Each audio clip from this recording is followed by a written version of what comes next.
Waheguru Ji Ka Khalsa, Waheguru Ji Ki Fateh.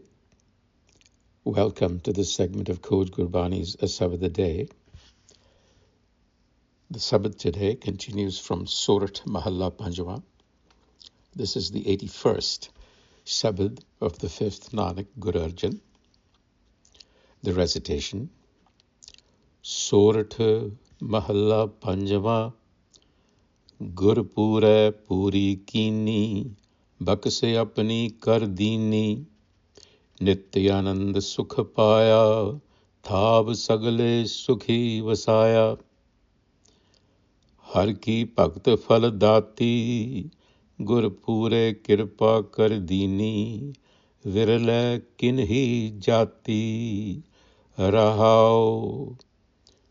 Gurbani गावो पाई, ओह सफल सदा सुखदाई, नानक नाम ते आया, पूरब लिखया पाया।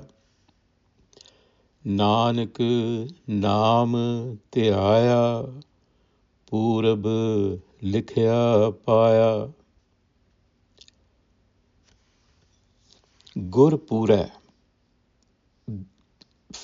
through the Gur, the perfect Gur, or by the perfect Gur, or from the perfect Gur.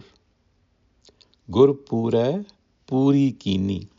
So I have chosen to translate it as from the perfect Gur, perfect meaning complete, flawless, wisdom.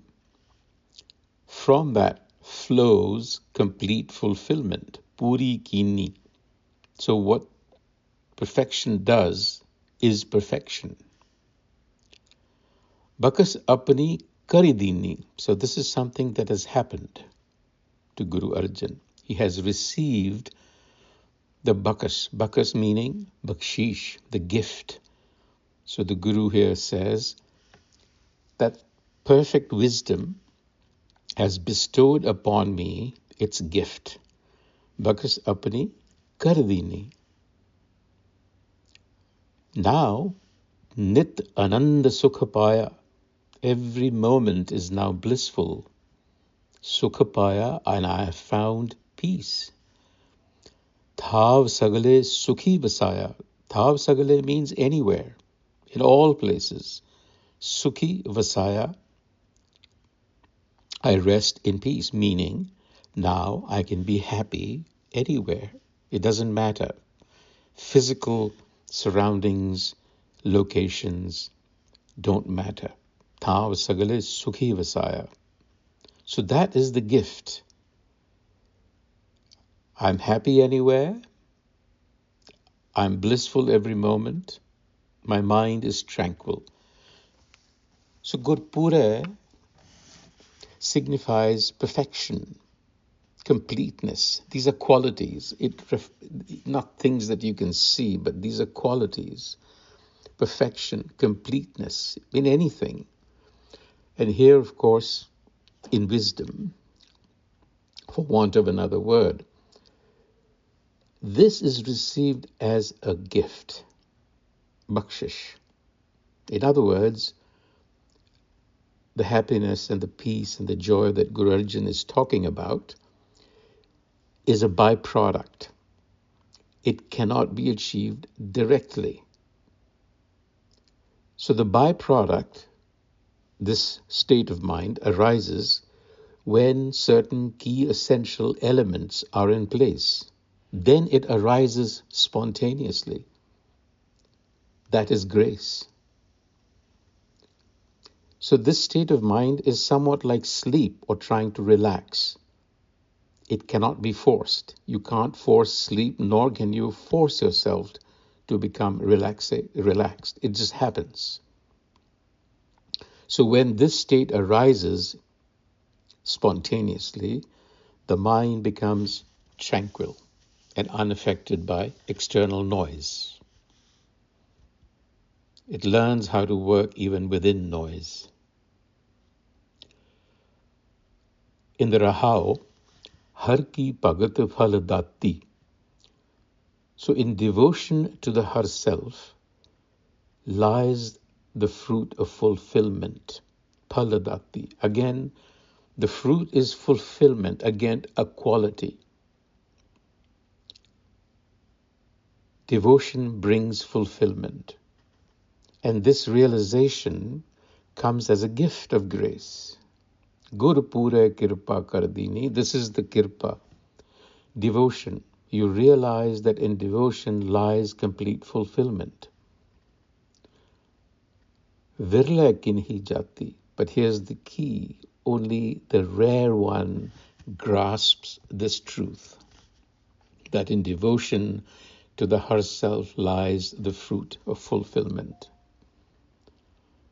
So the gift of the perfect Guru that arises spontaneously in us is really the skill and art of devotion to the Har. But the Har is not a thing, nor is it an entity. It's pure consciousness. One can't be devoted to it in an ordinary sense. So I like to think of the Har as standing for the inner essence, which again has no shape, no form. It's plastic. So essentially, I see the Har self as an empty signifier. That is, it does not stand for anything particular and lacks a fixed or final meaning. It is always in progress. So think of it as a field of infinite potential within you that is inviting you, the being, to shape it from your particular vantage point. So the Har, which is universal consciousness localized within us, is actually seeking to see itself, to express itself through the body that you have, your particular vantage point. So there are millions, billions of vantage points with the Har in that vantage point, seeking to see itself, meaning to develop itself. So the key word is devotion, bhakti. Now you have to understand why it's key. When you are fully immersed in something, devoted that is, what happens? You lose sense of time and space. I'm sure this is an experience that the listener has had. When you lose time and space, the feeling, the sense of time and space, what happens? The sense of I also disappears. There simply is no room for the I, because the I is completely blended into devotion to whatever particular thing may be happening. And a classic example is in the statue of the dancing Nataraja, where there is no difference between the dancer, the movement, and the effect. All are blended. So this is a pointer to us.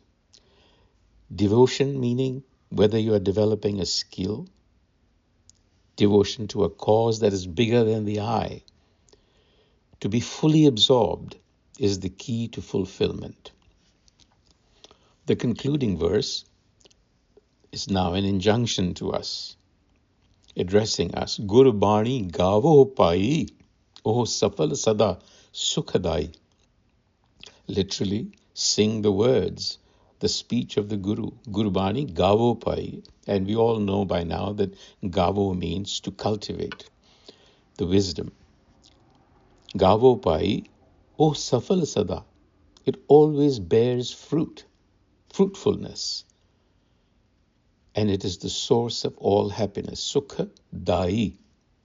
It's the midwife. It brings fulfillment and happiness.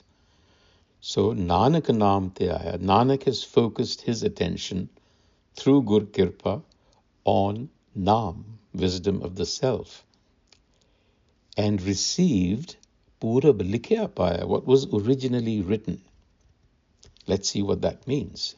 So the message to us is, when one engages with the perfect presence within, which has been called Guru, Har, they're fairly synonymous terms, then one receives or obtains what was originally decreed for us, Pura Likhya Paya, what was scripted for us. And what was it that was originally decreed? So listeners might recall that in a Shabad, a few Shabads prior, there was mention of a covenant. The covenant was what was originally decreed. And what was that decree? It was that the individual will work as an instrument of divine will. Hukam arjai chalana. And hukam is teleological. That is to say, it has a purpose and a direction. And its purpose and direction is to the future, to evolve. So therefore, the injunction for us is to evolve beyond what is given. In this case, what is given to us at birth is ego. It has limitations. So we have to evolve beyond the limiting ego into a higher, a deeper dimension of this consciousness, of this awareness. And when we do that individually, not only do we evolve, but we move all of humanity along. That's the key message here. Devotion. Learn the art of devotion. It doesn't matter what you're doing. And you will find some of the results here that the Guru is speaking of. Vaheguru Ji Ka Khalsa, Vaheguru Ji Ki Fateh.